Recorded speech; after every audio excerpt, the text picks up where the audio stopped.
ഞാൻ ചോദിക്കുന്നത്, അങ്ങനെ ഒരു പ്രശ്നമുണ്ടെങ്കിൽ നിങ്ങൾ ആ പ്രശ്നവുമായി ബന്ധപ്പെട്ട് ദാ ഇന്ന സമയത്ത് ഇന്നതുപോലൊരു സാധനമുണ്ട്, അതിൽ പരാതി ഉണ്ടെങ്കിൽ അത് കേസെടുക്കണമായിരുന്നു, ഇതേപോലെ സമാനമായിട്ടുള്ള മറ്റുള്ള സ്ഥലങ്ങളിലും ഉണ്ട്, കേസെടുക്കണമായിരുന്നു. എത്രയോ സ്ഥലങ്ങളിൽ തെരഞ്ഞെടുപ്പ് കമ്മീഷൻ ചെയ്ത പരിപാടി എന്താ?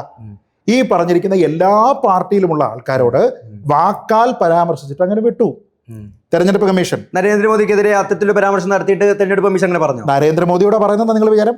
നരേന്ദ്രമോദി പറഞ്ഞോ? നിങ്ങൾക്ക് ഇതിന്റെ ചട്ടം ഒന്ന് മനസ്സിലാക്കൂ സുഹൃത്തേ. ഞാൻ ചോദിക്കുന്നത് വ്യക്തിപരമായി എന്റെ സുഹൃത്തെ, തെരഞ്ഞെടുപ്പ് കമ്മീഷൻ ആരോടാ ഇന്ററാക്ട് ചെയ്യുന്നേ? പാർട്ടികളോടായിരിക്കും.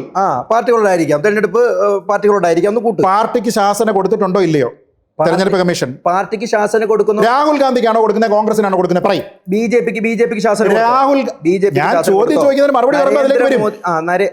ഇതിന് മറുപടി പറയൂ. രാഹുൽ ഗാന്ധിക്കാണോ കൊടുക്കുന്നത്, കോൺഗ്രസിനാണോ?